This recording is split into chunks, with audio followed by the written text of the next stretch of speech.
Good evening बच्चों। आज जो मैं आप लोग को पढ़ाने जा रहा हूँ वो टॉपिक है आप लोग का कंट्रोल एंड कोऑर्डिनेशन। कौन सा टॉपिक है भाई? Control and coordination. इसका मतलब समझिएगा, फिर आगे पढ़ना स्टार्ट करते हैं। देखिए लिखा है कंट्रोल एवं कोऑर्डिनेशन।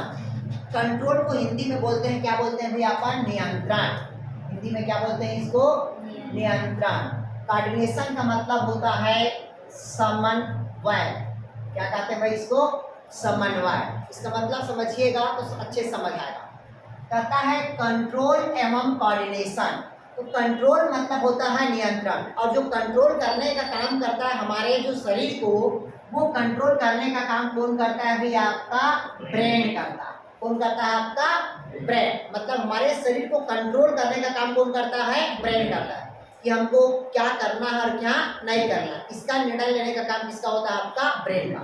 लेकिन उसको जो कोऑर्डिनेशन करने का काम, जो समन्वय करता है, वो आपके शरीर में उपस्थित क्या होते हैं? ग्लैंड्स होते हैं, जिससे हार्मोन का क्या होता है? सिक्रेशन हो। और यही हार्मोन हमारे शरीर में क्या करता है? समन्वय का कार्य करता है। क्लियर है? जैसे अगर हम कोई हमको अगर कोई मारता है तो हमारे शरीर से ग्लैंड से क्या होगा? हार्मोन का सिक्रेशन होगा। तो क्या दिन भर हमारा जो हार्मोन्स होगा वो दिन भर सिक्रेशन होगा क्या? नहीं। हार्मोन्स क्या होता है? जब हमको कोई मारेगा तो वो हार्मोन का क्या होगा? सिक्रेशन होगा। मतलब हार्मोन्स हमेशा क्षणिक होता है, कुछ समय के लिए आता है, वो परमानेंट सिक्रेशन नहीं होता। हार्मोन्स क्या होता है? कुछ क्षणिक होता है, और अपने टारगेट को सिखाओ वो क्या करता है? वो इंडिकेट करेगा, और वही हमारे शरीर को क्या करता है? आपका कोऑर्डिनेशन करने का कार्य करता है। क्लियर हुआ? तो टॉपिक हमारा हुआ कंट्रोल एंड कोऑर्डिनेशन। तो देखिएगा, जो कंट्रोल होता है, जो कंट्रोल का काम होता है नर्वस सिस्टम का होता है। किसका होता है भाई? नर्वस सिस्टम का। तो जो नर्वस सिस्टम होगा उसको तीन चीजों में बांटा गया है। कितना चीजों में बांटा गया भाई? तीन चीजों में। समझिएगा कौन कौन चीज है। नर्वस सिस्टम, जिसको कहते हैं अपन तंत्रिका तंत्र। ये जो तंत्रिका तंत्र होगा, पूरे शरीर की जो जितने भी जैविक क्रियाएं होता है उन सब को नियंत्रण करने का काम कौन करता है? तंत्रिका तंत्र करता है, मतलब नर्वस सिस्टम करता है। और नर्वस सिस्टम में कभी भी सेल का डिवीजन नहीं होता। नर्वस सिस्टम में रिपेयर नहीं होता। एक बार आपका नर्वस सिस्टम अगर डैमेज हो गया तो दुनिया का कोई डॉक्टर भी ठीक नहीं कर सकता उसको। केवल भगवान ही है माध्यम जो ठीक कर सकता है। क्लियर हुआ? मतलब तंत्रिका तंत्र के साथ कोई छेड़छाड़ नहीं करती, नर्वस सिस्टम के साथ कोई छेड़छाड़ नहीं करती, क्योंकि शरीर की जैविक क्रियाओं को पूरा नियंत्रण करने का काम कौन करता है? नर्वस सिस्टम करता है। क्लियर है? इसी नर्वस सिस्टम को जनरली तीन ग्रुप में डिवाइड किया गया। पहला होता है सीएनएस। सीएनएस मतलब होता है सेंट्रल नर्वस सिस्टम, मतलब केंद्रीय तंत्रिका तंत्र। पहला क्या कहते हैं इसको? Central nervous system. क्या कहते हैं भाई? सेंट्रल नर्वस सिस्टम, जिसको हिंदी में कहते हैं केंद्रीय तंत्रिका तंत्र। अब ये जो सेंट्रल नर्वस सिस्टम है, इसको दो ग्रुप में डिवाइड किया गया है। कितना ग्रुप में डिवाइड किया गया है? दो ग्रुप में। पहला होता है हमारा शरीर का क्या होगा? ब्रेन, मतलब मस्तिष्क। और दूसरा होगा हमारे शरीर का स्पाइनल कार्ड होगा, जिसको हम कहते हैं मेरुरज्जु। ये दो चीज होता है जो सेंट्रल नर्वस सिस्टम कहलाता है। क्लियर हुआ? सेंट्रल नर्वस सिस्टम के अंतर्गत पहला कौन आएगा? ब्रेन, और दूसरा कौन होगा? हमारा स्पाइनल कार्ड। ये दोनों किसके भाग होते हैं? सेंट्रल नर्वस सिस्टम, मतलब केंद्रीय तंत्रिका तंत्र। पूरे शरीर को जो नियंत्रण करेगा वो कौन करता है? तो सीएनएस होता है, सेंट्रल नर्वस सिस्टम। दूसरा होता है जिसको हम कहते हैं पीएनएस कहते हैं। क्या कहते हैं भाई? पीएनएस। पीएनएस का मतलब होता है पेरिफेरल नर्वस सिस्टम, मतलब परिधीय तंत्रिका तंत्र। इसको इंग्लिश में क्या कहते हैं भाई? Peripheral nervous system. मतलब परिधीय तंत्रिका तंत्र बोलते हैं। ये जो पेरिफेरल नर्वस सिस्टम के अंतर्गत दो चीज आता है। पहला, ब्रेन से निकलने वाले नर्व, ब्रेन से निकलने वाले नर्व, जैसे मस्तिष्क से निकलने वाले क्या होते हैं, नर्व होते हैं। क्लियर है? किससे निकलने वाला कहता है, मस्तिष्क से। तो जो मस्तिष्क से जो नर्व निकलेगा उसको कहा जाता है क्रेनियल नर्व। कौन सा नर्व कहा जाता है, क्रेनियल नर्व। ये आपके पूरे शरीर के मतलब गले से लेकर यहाँ तक के पूरे नर्व फैला होता है। गले तक को नर्व को क्या कहेंगे, क्रेनियल नर्व कहते हैं, जिसको हम कहते हैं अपन क्या, मस्तिष्क का तंत्रिका। क्लियर हुआ? कौन सा नर्व होगा तो क्रेनियल नर्व। जैसे कि आप लोग को पता होना चाहिए, जैसे कि आपको पता होता है, आप लोग को सबको पता होगा, ऑप्टिक नर्व होता है, पेराइटल नर्व होता है, ऑक्सीपिटल नर्व होता है, नहीं है समझा, अल्फैक्टरी नर्व होता है।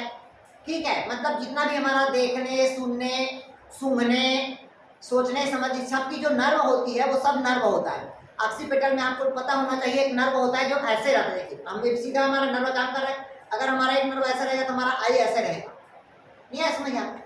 एक नेत्र गोलक के लिए होता है, मतलब अलग अलग क्या होता है, नर्व होता है, जो गले से कहाँ रहता है, ऊपर। तो गले के ऊपर वाले नर्व को हम क्या कहेंगे, क्रेनियल नर्व। ये पूरे कहाँ फैला रहता है तो मस्तिष्क में। बहुत रेयर केस है मस्तिष्क का ऑपरेशन करते हैं, बहुत रेयर, कम होता है, बहुत कम करते हैं। आया समझ? क्योंकि नर्व के साथ कोई छेड़छाड़ नहीं करते। आया समझ सकते? तो ये क्या होगा, क्रेनियल नर्व। तो मस्तिष्क से निकलने वाले नर्व को हम क्या कहेंगे, क्रेनियल नर्व।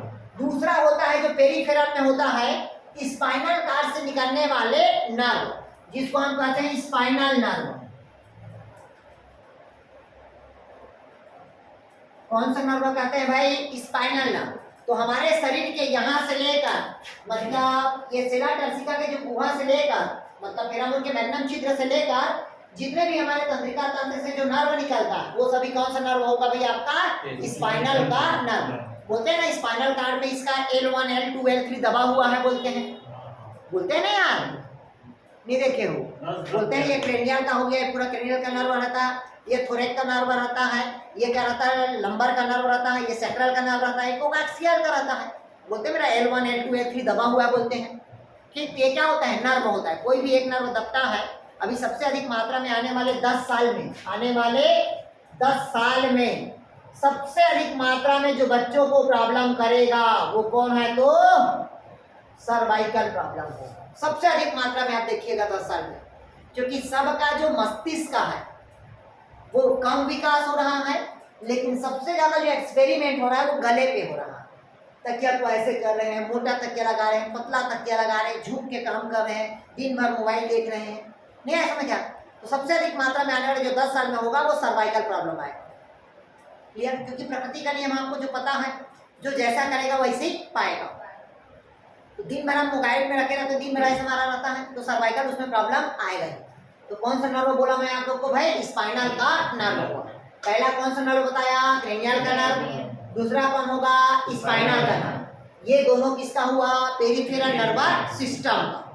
तीसरा होता है जिसको हम कहते हैं एएनएस कहा जाता है। क्या कहा जाता है, एएनएस।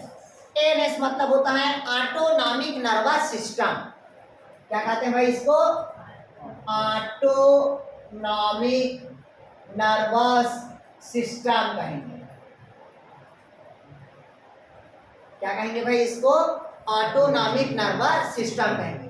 ऑटोनॉमिक मतलब होता है आपका स्वधायी तंत्रिका तंत्र। क्या बोलते हैं भाई, आपका स्वधायी तंत्रिका तंत्र, जिसको हम कहते हैं ऑटोनॉमिक नर्वस सिस्टम। मतलब शरीर पे दो क्रिया होती है ऑटोनॉमस नर्वस सिस्टम में। पहला होगा आपका ऐच्छिक। पहला क्या होगा भाई, ऐच्छिक। ऐच्छिक मतलब होता है सिंपैथेटिक। पहला क्या होगा, सिंपैथेटिक, और दूसरा होगा पैरासिम्पैथेटिक।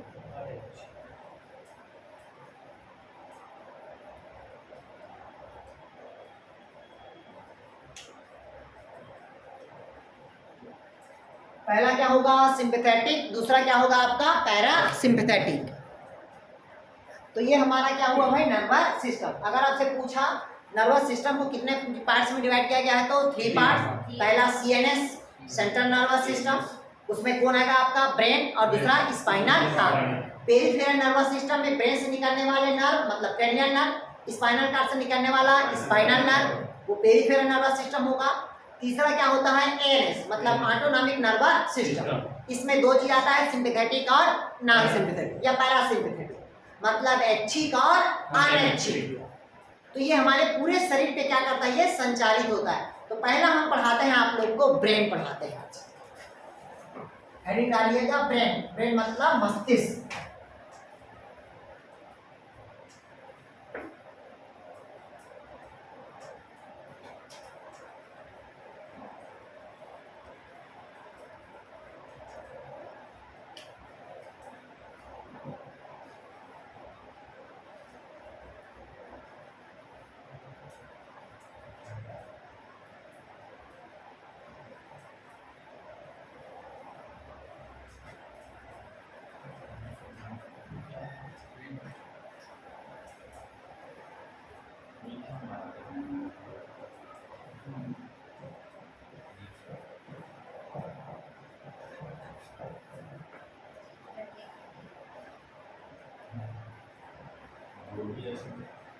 गोभी तो है, मस्तिष्क कैसे रहता है इधर देख लो।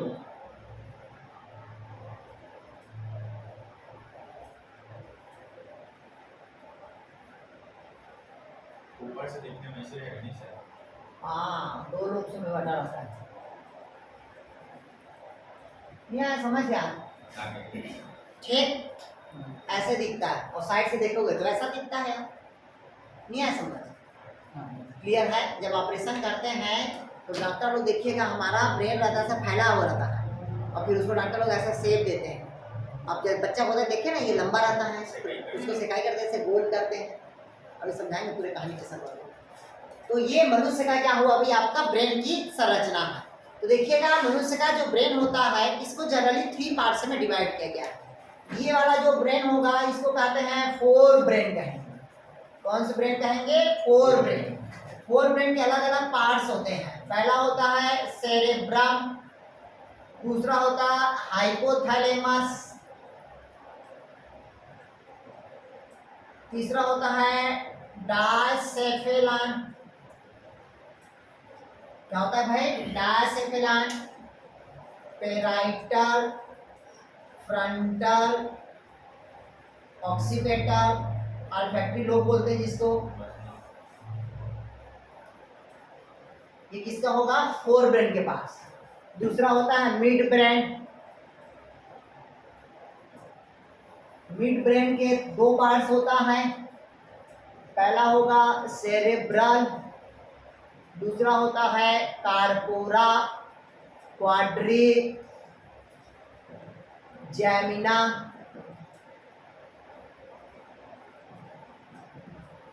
और तीसरा जो हिंड ब्रेन होगा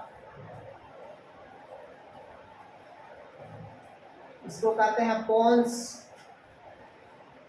पहला होगा पोन्स वेरेलाई, दूसरा होता है आपका मेडुला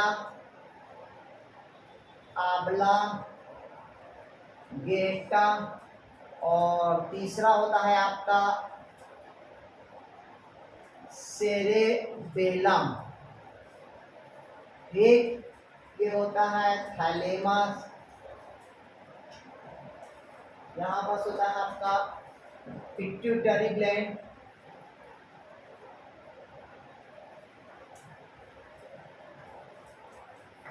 ठीक, यहाँ पास होता है आपका पीनियल ग्लैंड।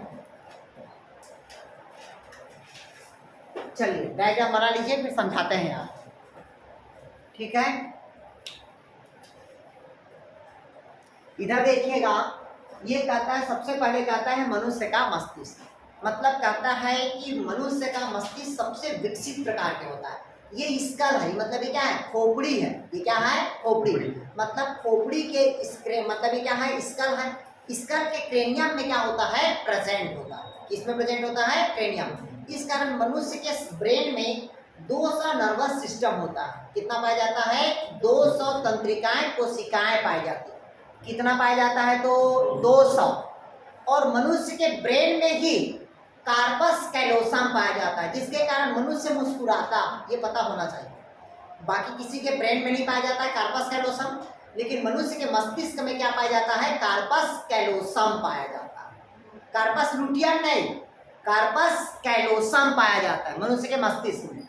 फिर कहता है भाई मनुष्य के मस्तिष्क के चारों तरफ 3 लेयर मेम्ब्रेन होता है। कितना लेयर मेम्ब्रेन होता है? 3 लेयर मेम्ब्रेन। कितना लेयर मेम्ब्रेन बताया? 3 लेयर। पहला जो मेम्ब्रेन होता है वो ड्यूरामेटर, पता है हम लोग को। दूसरा होता है आपका पाया मेटर और तीसरा होता है आपका आर्गेनाइड मेटर। तीनों मेम्ब्रेन को एक साथ मेनिंजन कहते हैं। ये क्वेश्चन पूछा था एससीएफ में। ठीक, मतलब बाहर के मेम्ब्रेन को हम क्या कहेंगे? ड्यूरामेटर। बीच के मेम्ब्रेन को हम क्या कहेंगे? आर्गेनाइड। और अंतिम के मैटर को हम क्या कहते हैं भाई? पाया मैटर कहते हैं। ये तीनों झिल्ली है, मतलब मस्तिष्क के चारों तरफ कितना झिल्ली होगा? 3 झिल्ली होगा। बाहर को हम क्या कहते हैं? ड्यूरामेटर। बीच को हम क्या कहेंगे? आर्गेनाइड। और थर्ड को मेम्ब्रेन को हम क्या कहते हैं? पाया मैटर कहते हैं। इन तीनों मेम्ब्रेन को एक साथ मेनिंजन बोलते हैं। क्या बोलते हैं भाई? मेनिंजन्स। इसी क्वेश्चन को पूछा था, ये एक वचन है कि बहुवचन?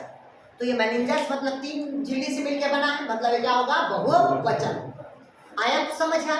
क्वेश्चन पूछा मेनिंजन क्या है, तो मस्तिष्क के ऊपर पाए जाने वाले प्रकार के क्या है? झिल्ली। अब कहता है 2 झिल्ली के बीच में, किसके बीच में? इधर देखिएगा। अब ये क्या है? आर्गेनाइड और दूसरा क्या है? पाया मेटर। इन दोनों के बीच में एक द्रव भरा होता है। दोनों के बीच में क्या भरा होता है? द्रव। उस द्रव को कहते हैं सेरेब्रो स्पाइनल का फ्लूइड कहते हैं। कौन सा फ्लूइड कहते हैं भाई? आपका सेरेब्रो स्पाइनल का फ्लूइड कहते हैं, जो बाहरी धक्का या आघातों से क्या करता है? बचाने का कार्य करता है। ध्यान समझिएगा, हमारे अंदर पे जो एक द्रव होता है वो कौन सा द्रव बताया? सेरेब्रो स्पाइनल का फ्लूइड कहते हैं, जो बाहरी धक्का एवं आघातों से बचाने का हमको क्या करता है? कार्य करता है। क्लियर हुआ? मस्तिष्क का भार 250 ग्राम होता है, जो सबको पता है आप लोग को। कितना ग्राम होता है? 250 ग्राम। क्लियर है तक क्या?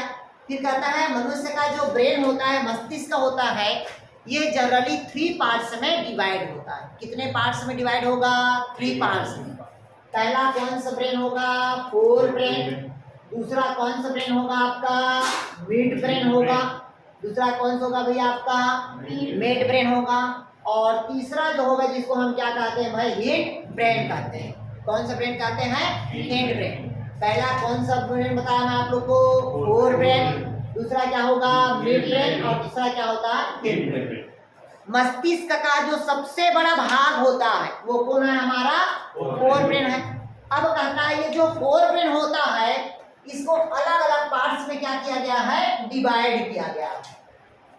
अलग अलग पार्ट्स में क्या किया गया है? डिवाइड किया गया है। जिसमें से पहला होता है आपका सेरेब्रम। रम दारू, एक लड़के का दारू में जो सबसे ज्यादा नशा होता है वो कौन सा दारू होता है? रम दारू होता है। ठीक, तो उसी प्रकार के मस्तिष्क का सबसे बड़ा भाग, मस्तिष्क का सबसे बड़ा भाग होगा तो कौन होगा? आपका सेरेब्रम। पूरे शरीर में सोचने, समझने, याददाश्त, बुद्धि, विकास, सभी चतुराई, इन सभी का केंद्र कौन होता है? तो आपका सेरेब्रम। क्लियर हुआ? कौन होगा? तो सेरेब्रम। क्योंकि ये ब्रेन का 1/3 भाग, मतलब 2/3 भाग होता है। मस्तिष्क का सबसे बड़ा भाग कौन होगा? सेरेब्रम। कितना बड़ा भाग होता है? तो 2/3 होगा। कहाँ से कहाँ तक होता है? इधर समझिए, यहाँ से लेकर ये ऐसा है और ये ऐसा है। ठीक, यही जो मस्तिष्क का क्या होता है? भी आपका सेरेब्रम होता है, जो पूरे शरीर को क्या करता है? नियंत्रण करने का कार्य करता है। अब इसका सब अलग अलग है। ये वाला कहलाता है आपका फ्रंटल। क्या कहलाएगा? ये फ्रंटल कहलाता है। ये वाला कहलाता है आपका पेराइटल कहलाता है। ये वाला कहलाता है आपका पेक्टोरल कहलाएगा। और ये वाला क्या कहलाएगा? आपका ऑक्सीपिटल कहलाएगा। क्लियर? ध्यान समझिएगा, ये क्या कहलाया? हमारा पेराइटल। जब कोई चीज काम नहीं करता है तो ऐसे ठोकते वैसे दिमाग को ठोकते तुरंत बुद्धि आता। ठीक, आता है कि नहीं आता है?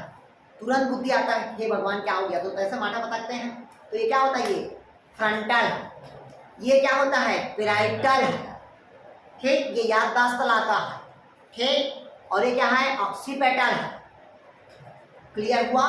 और ये क्या है आपका पेक्टोरल है, ये क्या है आपका पेक्टोरल है, क्लियर हुआ। मतलब पूरे कहाँ रहता है, तो आपका सेरेब्रम के पार्ट्स है। पूरे शरीर के क्रियाओं को नियंत्रण करने का काम कौन करता है, तो सेरेब्रम होगा। दूसरा होता है डायसेफेलान। ये जो डायसेफेलान होता है ये पीयूष ग्रंथि के, पीयूष ग्रंथि मतलब पिट्यूटरी ग्लैंड के पश्च भाग का निर्माण करता है। किसका निर्माण करता है, पश्च भाग का निर्माण करता है, किसका, पीयूष ग्रंथि के। डायसेफेलान क्या काम करता है भाई, पीयूष ग्रंथि के पश्च भाग का निर्माण करता है। तीसरा होता है हाइपोथैलेमस।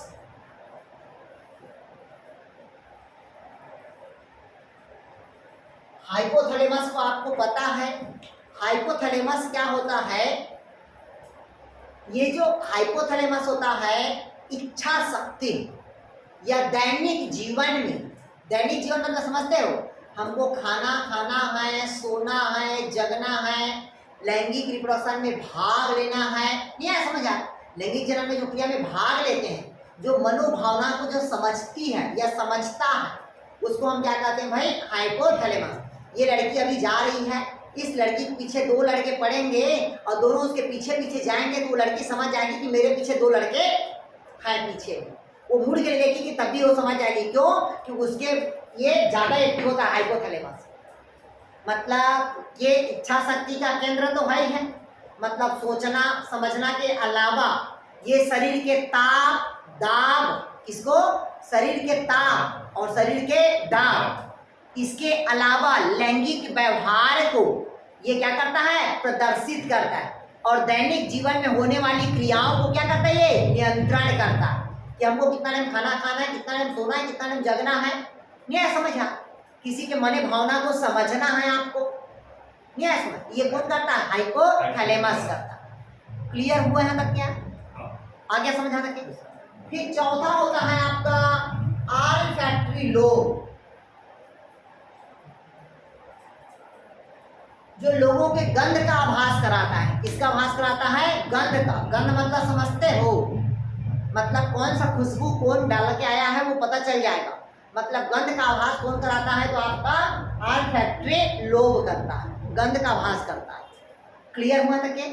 किसी का सेंसिटिव पावर, जैसे समोसा तला रहा हो, किसी का खुशबू आ गया होगा, लेकिन किसी में खुशबू नहीं आएगा, तो वो कौन डिपेंड करता है, ऑल्फैक्टरी, मतलब गंध का आभास कराता है। कहीं पास खुशबू है, कहीं पास बदबू है, इन सब का आभास कौन कराता है, तो ऑल्फैक्टरी लोब कराता है। क्लियर हुआ तक के। ये इसका भाग हुआ आपका फोर ब्रेन का।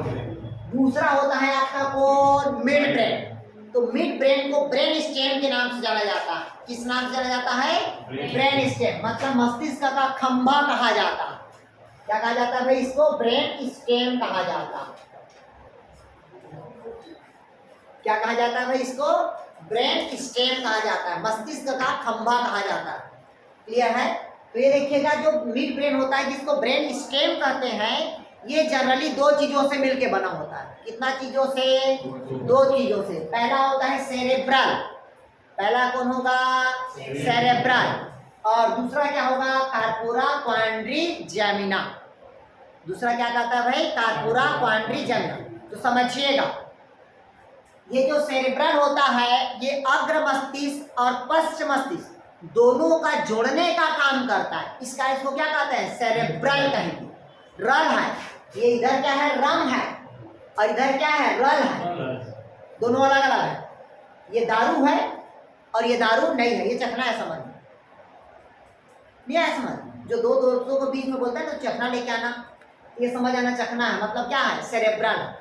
क्लियर है। दूसरा होता है कार्पोरा क्वाड्रिजेमिना। तो ये जो देख रहे हैं और ये जो सुन रहे हैं, इन दोनों का काम कौन करता है, तो कार्पोरा क्वाड्रिजेमिना करता है। किसका काम करता है, देखने का और सुनने का। मतलब देखने और सुनने का भाग किसका होगा, तो मिड ब्रेन का। बोलते हैं ना, कान में मारते हैं तो कान से खून आने लगता है, ठीक, मतलब पर्दा क्या हो गया, फट गया, ठीक, नहीं आया समझ आ। और फिर वहां से क्या होता है, ब्लड आना स्टार्ट हो जाता है, और जहां ब्लड आया मतलब ऊपर निकल लो, बोलते हैं ना चक्कर आया है तो कान से ब्लड नहीं आना चाहिए बोलते हैं। आया समझ आ? तो ये देखने और सुनने का काम कौन पार्ट्स करता है? तो मिड ब्रेन करता है। क्लियर ना करके तीसरा भाग होता है जिसको हम कहते हैं क्या? हिंड ब्रेन कहेंगे। तीसरा क्या कहेंगे भाई अपन? हिंड ब्रेन कहेंगे। हिंड ब्रेन मतलब पश्च मस्तिष्क।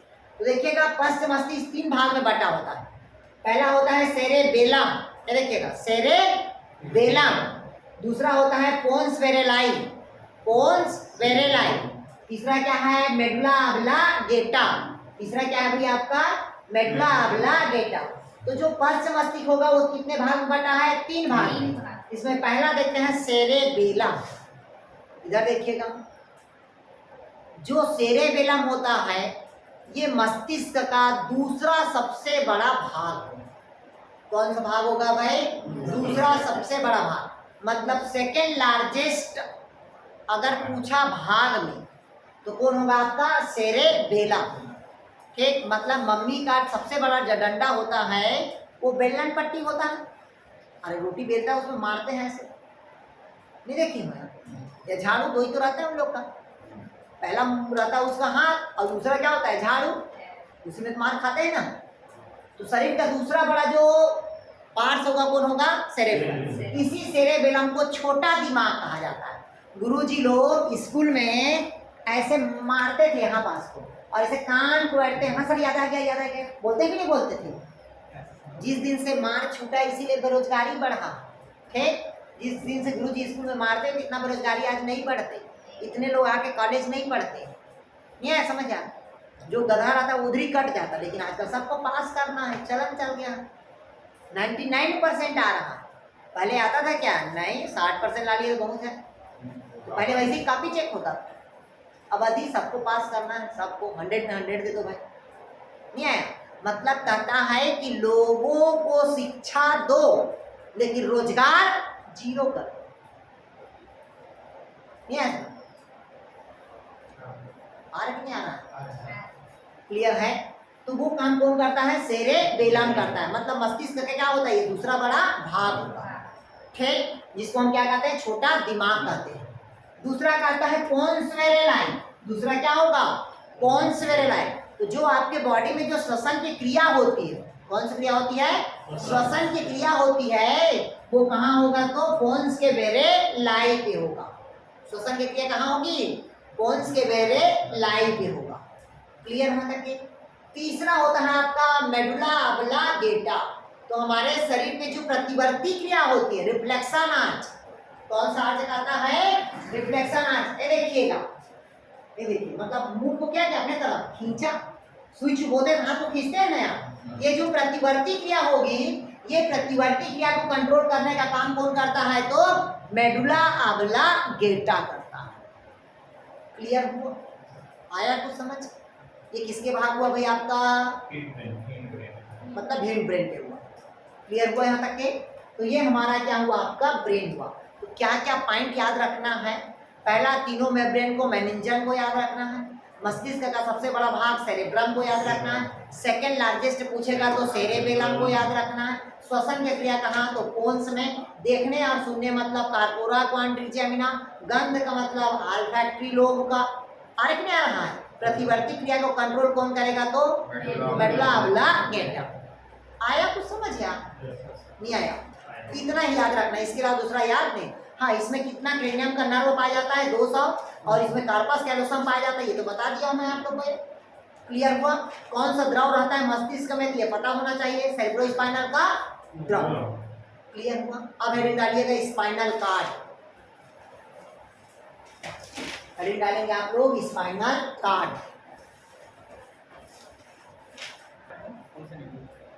इधर देखिएगा, अब कहता है स्पाइनल कार्ड कहता है। स्पाइनल कार्ड मतलब होता है मेरुरज्जु।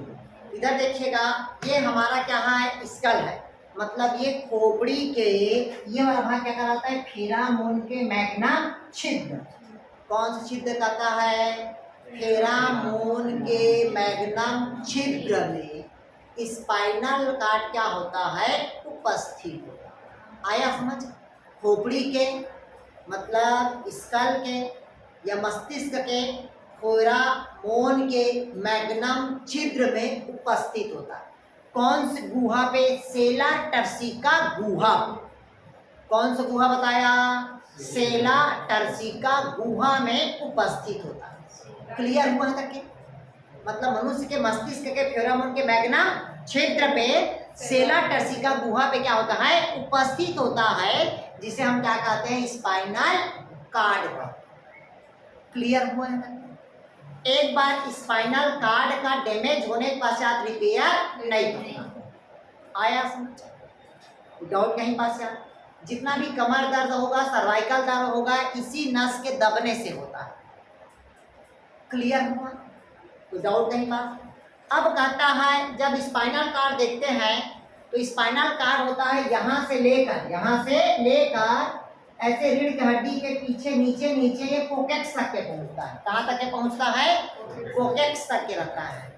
आया समझ? क्लियर है तक क्या? कहाँ तक के रहता है? तो कोकेक्स तक। क्लियर है तक के? अब कहता है स्पाइनल कार्ड के चारों तरफ कितना मेम्ब्रेन बताया?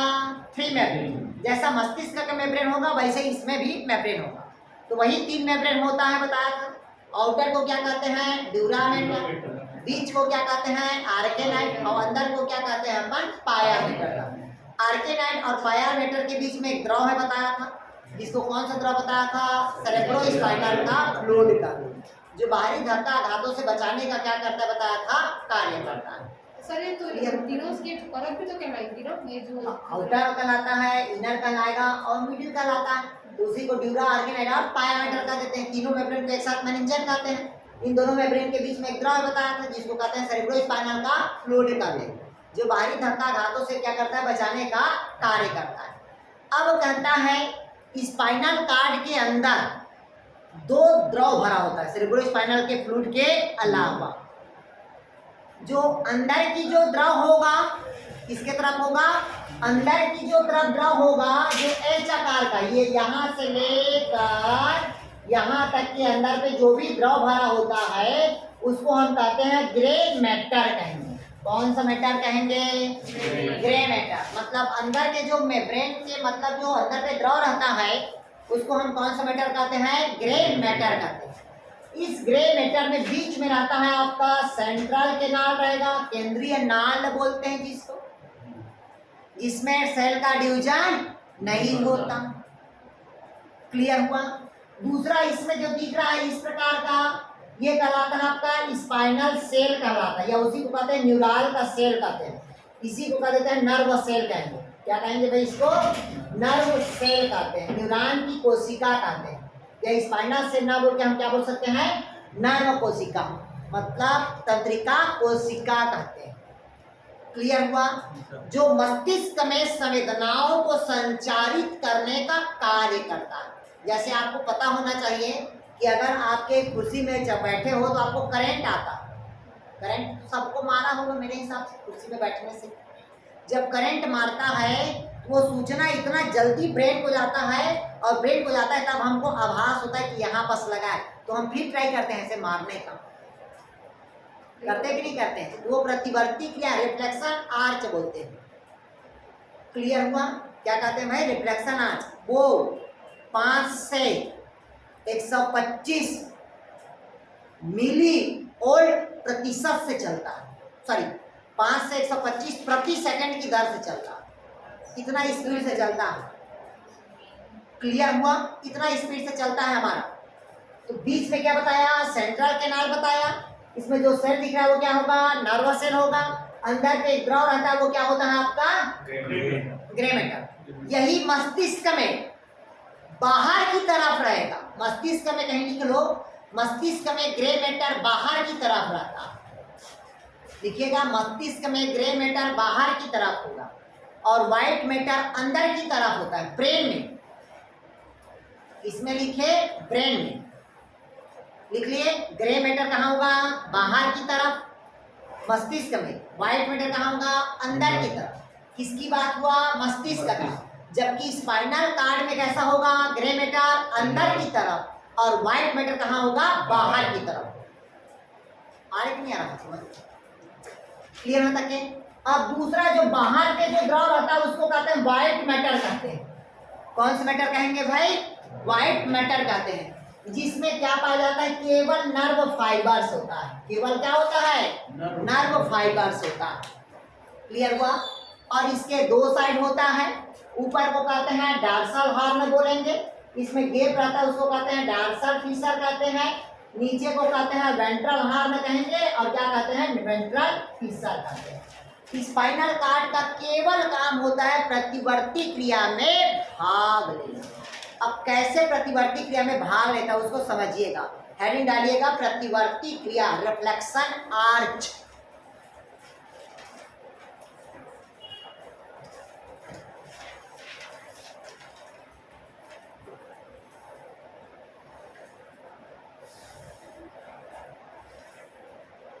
इधर समझिएगा भाई, इसी में समझा रहे हैं ना हम। क्या लिखेंगे? Reflection arch.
चलिए समझा दूं अब मैं।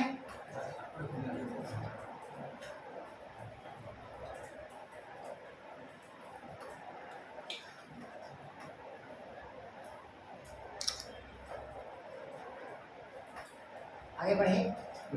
सबसे पहले देखते हैं प्रतिवर्ती क्रिया। कौन सी क्रिया कहता है? प्रतिवर्ती क्रिया। देखिएगा ठीक, यही प्रोसेस होता है, प्रतिवर्ती क्रिया होता है। कैसे किए देखिएगा अभी। सबसे पहले हम इसको क्या किए? मारने का कोशिश किए। तो मारने का कोशिश किए तो इसका जो चेहरा है, जिसका नाक है, कान है, मुंह है, आँख है, ये सब हमारे शरीर को क्या करता है? वो एक्सेप्ट करने का काम, मतलब क्या हुआ? रिसेप्टर का काम किया। संवेदी अंग हुआ, संवेदी अंग हुआ ना यार। तो वो आवाज को क्या किया? आभास किया। तो कहाँ गया वो? रिसिप्ट किया। रिसिप्ट करने के बाद इसके शरीर पे क्या होता है? न्यूरोग्लिया होता है, जिसको कहते हैं न्यूरोट्रांसमीटर हार्मोन का स्राव होता है, जिसको एक प्रकार के कहते हैं एसिटाकोलिन एंजाइम कहते हैं। क्या कहते हैं? एसिटाकोलिन एंजाइम। अब न्यूरोग्लिया से कौन सा एंजाइम निकला बोला मैं आप लोग को? एसिटाकोलिन एंजाइम का स्राव होता है, जो तंत्रिका तंत्र के लिए लाभदायक है।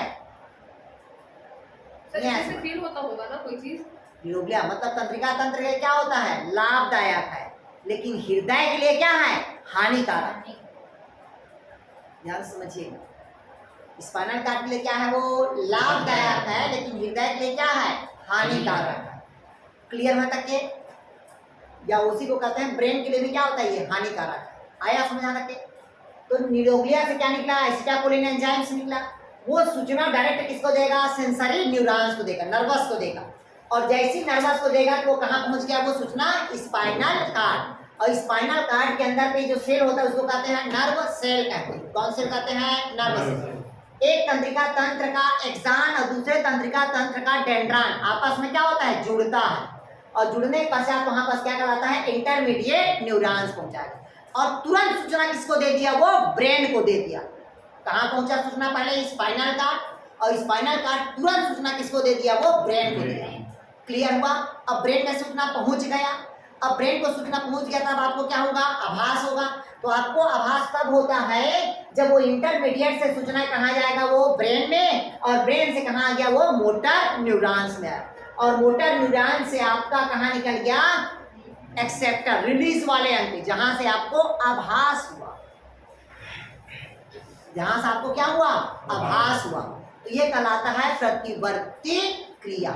इसका सीक्वेंस याद रखना है। पहला क्या है, रिसेप्टर, दूसरा क्या है, न्यूरोग्लिया, तीसरा सेंसरी न्यूरॉन्स, चौथा क्या है, स्पाइनल कार्ड, पांचवा क्या होगा आपका ब्रेन, फिर वहीं पास क्या होगा, इंटरमीडिएट। अगर ये नहीं देता है, ब्रेन स्पाइनल नहीं देता है, तो सेंसरी न्यूरॉन से क्या होगा, इंटरमीडिएट ब्रेन न्यूरॉन, फिर मोटर न्यूरॉन, और फिर क्या हो जाएगा आपका रिलीज। सर ये रिलीज वाला एक और बताइए। रिलीज मतलब आपको जहां पास आभास होगा वही आपका अंग क्या होगा, रिलीज होगा।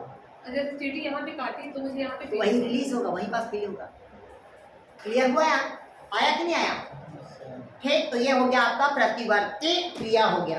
तो कल पढ़ेंगे इससे आप लोग नर्वस सिस्टम की, पढ़ा दिए पोलराइजेशन डिपोलराइजेशन, नर्वस सिस्टम पढ़ा दिया, कोशिका पढ़ाया हो ना, सर सर पर तंत्रिका कोशिका पढ़ाया हो ना।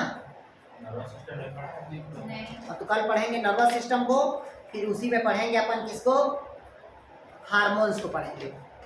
ठीक है।